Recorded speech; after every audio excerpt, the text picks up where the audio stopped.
One of the more fundamental aspects of painting miniatures is blending. There are a stack of approaches, so let's cover some of them in a bit more detail. I'm going to show you the mixing on both the palette and then on a model. Well, a bit of a model. The model in this case isn't actually important. This is more about showing you the technique. Before you start slapping paint on with reckless abandon, the first thing to consider is colour selection. You might have a colour in mind, you might have a scheme you're planning, or you might just fancy doing a fruity combination so all the girls in class notice you. I'm going to steer clear of the airbrush for this because it's fucking cheating. Jokes, it's not. It's just not a really useful process to mention here. What I have done is primed the model so that we've got a starting point, just a black rattle can in this case.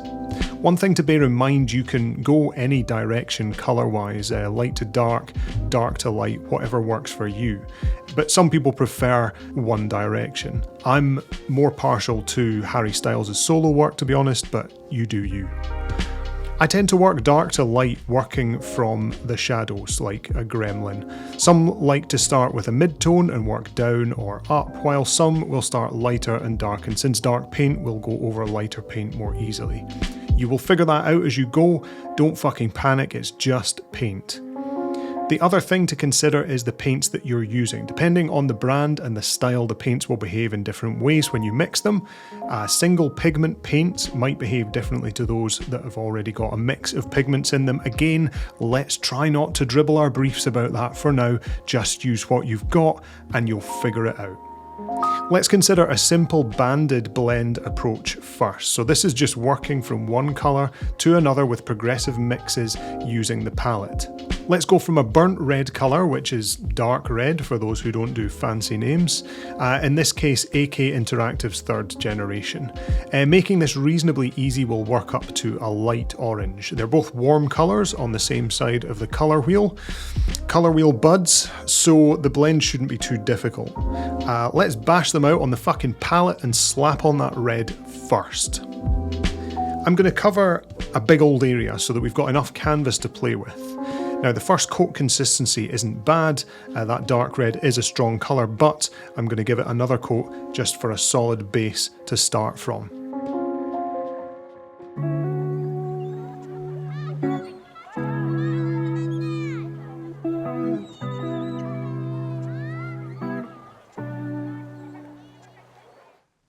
Now I stopped the camera and started it again after it had dried, and I do that a few times through this. I'll make you aware when that's happening, and I just want you to notice how different the colour looks between when it's wet and when it's dry. Are you ready? Right, 3, 2, 1. That's mad, eh? You can see the areas with a bit more pigment and areas that are a bit more translucent, but ultimately the colour has changed almost completely. So let's get another coat on there and get ourselves a nice rich colour to start with.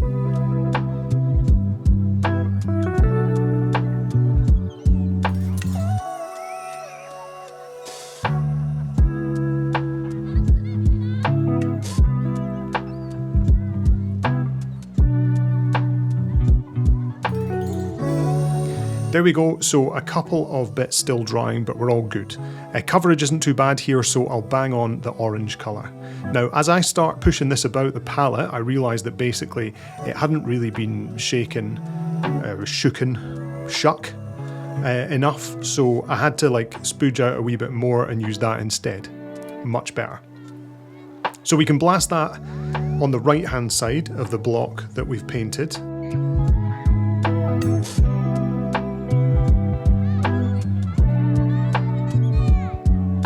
I'm not delighted with how it's going on, but we have a layer which we'll need to do another coat on. Light colours over dark like this tend to need more layers.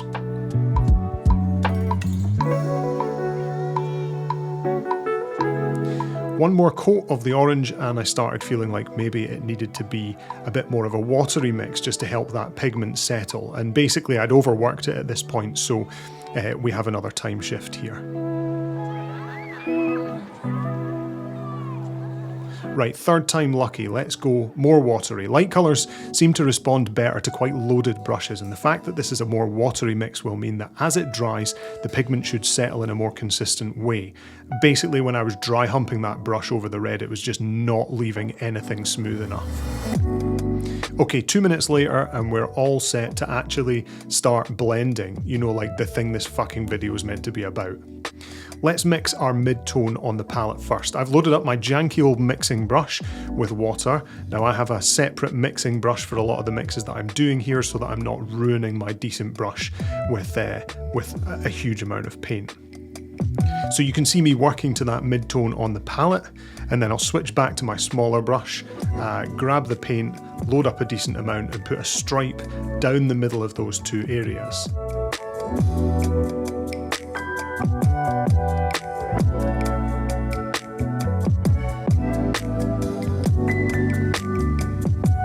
Now when I do this, it's quite a transparent mix that we've got, so we're going to need to let that dry so that we can go in again and do another layer. I felt like there wasn't enough paint on the palette, so I also put a bit more of both colours on there so that we had plenty to mix with. The second time I ended up going a bit darker, since the 50-50 mix isn't really working for the dark to light colours. You generally need a bit more of the lighter colour to get what feels like a middle tone, since as we know darker colours have a bit more coverage. Anyway, let's slap that on, a little bit wider than our first line that we did, and we have a bit more opacity here so you can see that a little bit more clearly.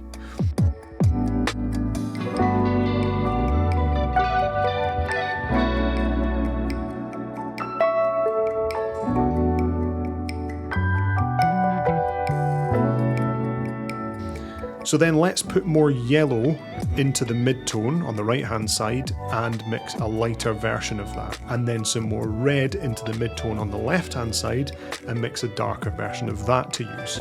Now what we have is 3 steps between our main colours. Now if we put in both of these colours in their relevant places, as you would expect, that should start to give us more of a transition between the dark and the light colour.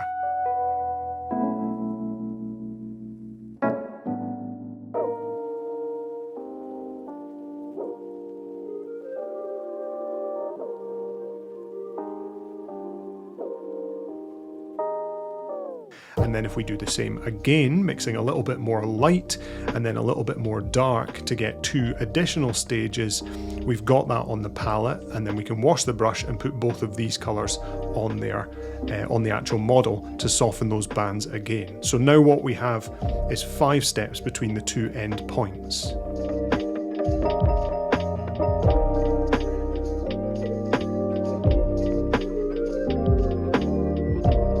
Already we've started to see this transition, but let's see that on a smaller scale, because what happens is when you scale that right down to the smaller parts of the models, you will start to lose the banding and you'll get an overall better effect. So if we start dark and work up to the lightest point on this limb,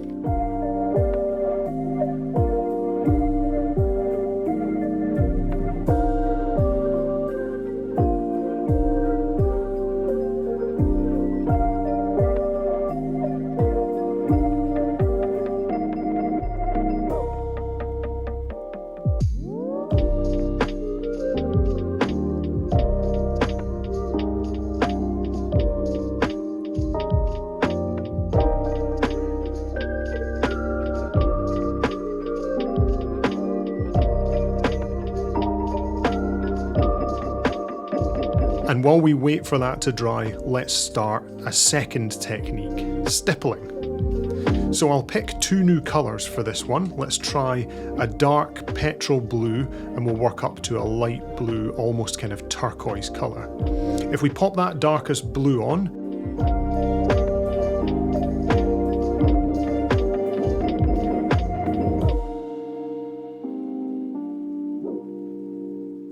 then while that dries, we can just finish off the lightest banding on that smaller limb and you can see how that gradient looks there.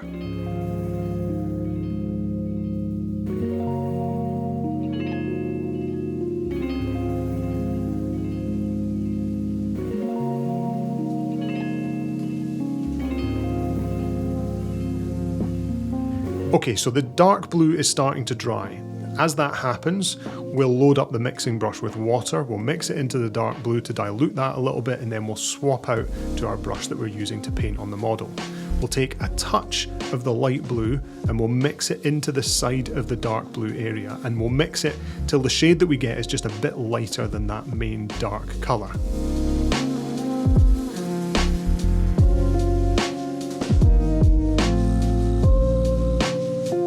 Now with that amount on our brush and kind of wiping it to a point, we can start to make little dots of colour over the bottom part of this dark blue area. These dots are pretty random. You're just very lightly touching the brush to the model, or you could even use a dry brush for this if you have one that's reasonably flat, and then you don't need to worry about controlling the precise area that it's touching. Now as we work up that area, we can make the dots a little bit further apart so that they're not as dense.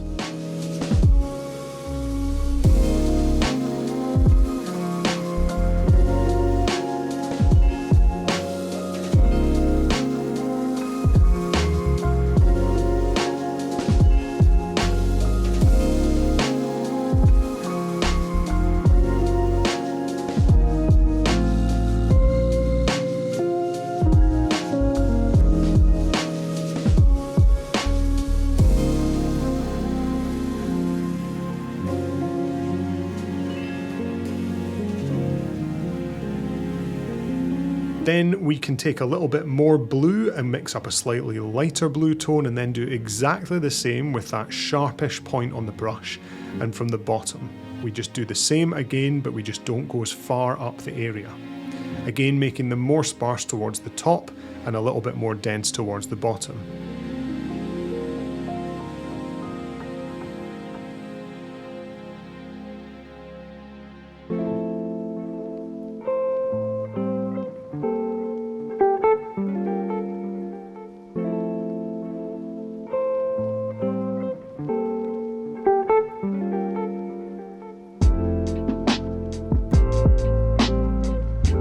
Third time, we'll add more blue to the mix and we'll do the same again. Now as you're doing this, you'll want to think about the material that you want to represent and the scale that you want to be doing this at. But the more you work into this, the better the effect is going to look. Also, I'd just like to highlight at this point that although it is quiet enough to hear a moth fart in here, I don't normally sit in silence and paint like some absolute psychopath. I do normally have like a podcast, an audiobook, YouTube, or some music on.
Anyway, let's show this on a much smaller scale so that you can see that when you make those dots even smaller, the blends start to become far smoother and more difficult to perceive.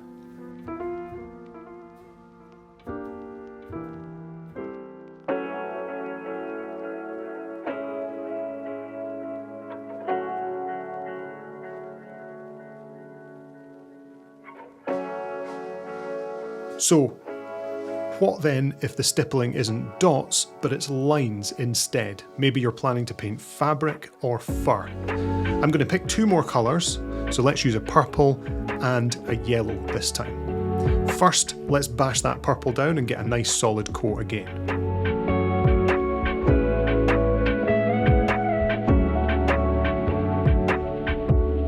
Once that's dry, we're going to take a similar approach on the palette as we did for the blues, just taking a little bit of that yellow and mixing it into the edge of the purple to get a slight change in hue. When we have that, we can start adding our lines. Now as we work up to the top of this area, we'll make the lines less dense, while towards the bottom we'll put them almost on top of each other.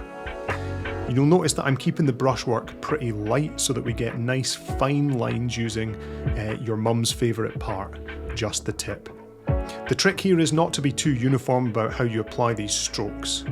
I'm making them more or less the same direction here, but you could slightly vary the direction of the strokes if you wanted to give this a bit more of a haphazard appearance. You can see that the effect is pretty nice as we work up in colour towards the yellow.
Okay, so we're going to try our last approach here with two lighter colours, a light grey and a fluorescent pink. This could end up looking utter shit, but the technique here will be the thing to take note of. Instead of stippling or stripes, we're going to take a bit more of a random approach here, and we're going to do this a bit more scratchy. First, let's get a couple of coats of white on so that we get that solid white to work with.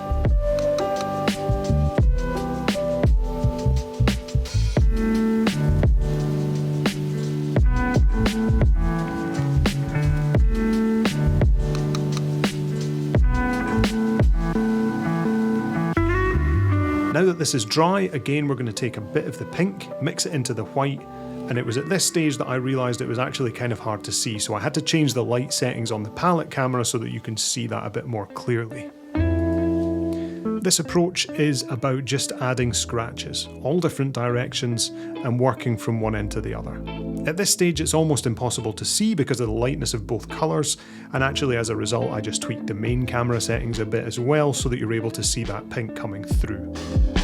As I work in more of the pink, you start to see that blend slowly appearing, and like the stippling and the lines approach, this one takes a lot of time and a lot of effort, so this is really just about how much time and effort you want to put in.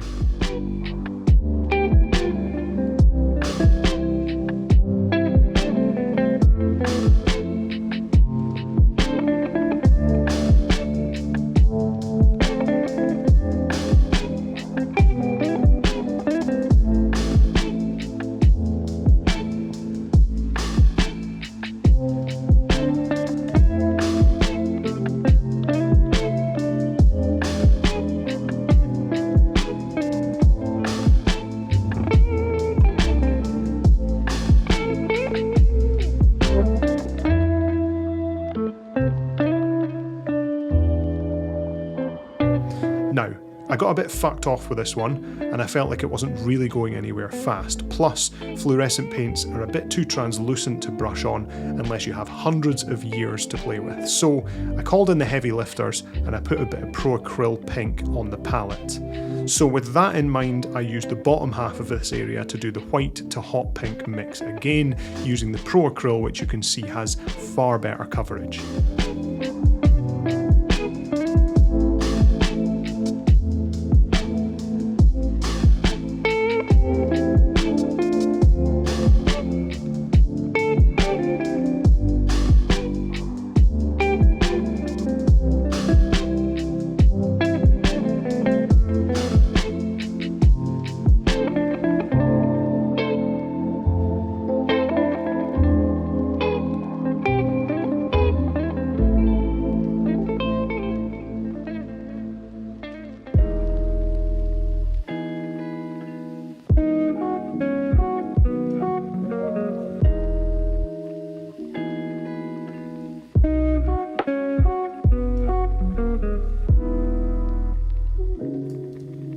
So, to give you some working examples, I have a couple of models on the go at the moment on my painting desk. The first of these is Morven Val, and you can see a couple of examples in practice on this model. Firstly, on the cloth, there is a blend from black up to mid-grey, which you can see all around the bottom half of the model. I think that's 5 different shades between black and mid-grey, and I used that lined, textured line approach here. Now it still needs refinement and some detail, but you get the idea. This is a work in progress. Then there's the red here, which is a black red up to a peach highlight, which is to simulate a bit of a metallic effect on the armour. And then we also have the silver non-metallic metal, which I'm midway through. Right now it's a couple of grey blues mixed with a bit of an icy yellow colour. So there's 3 mixes that have gone on here that goes right down to almost black. And the intention here will be to build that right up to white at points, so there's a big contrast between black and white. The other example worth looking at is this little fella. I've been using a stippling blend on this orange armour, going from dark to light. Now this is actually a mix of 5 colours, and each colour, aside from that darkest orange, which was the base, was stippled on towards the top and towards the areas that I wanted the highlights. Hopefully seeing these in action has given you a better idea of their practical application.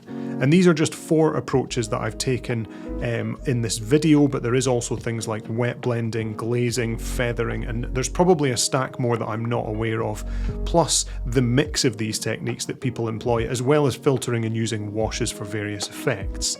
Now for all of these approaches, this doesn't have to be just one single colour to another. You could work through a number of colours. If you decide to pick a triad, you can work through 3 colours or more if you've got the time and the patience. The more steps between your colours, the smoother those transitions and blends are going to be. Hopefully that's given you kind of a primer on blending and a few approaches that you can try in your own miniature painting. If you've enjoyed the video, please, again, I say this all the time, but give that subscribe button a click. It's free to do so. You can also like the video. If you're interested in getting feedback on your miniatures, you can also post them in the Discord, and I will do my best to give you some constructive criticism or give you some pointers that will help you progress to the next stage. Thanks again for watching, and I'll see you next time.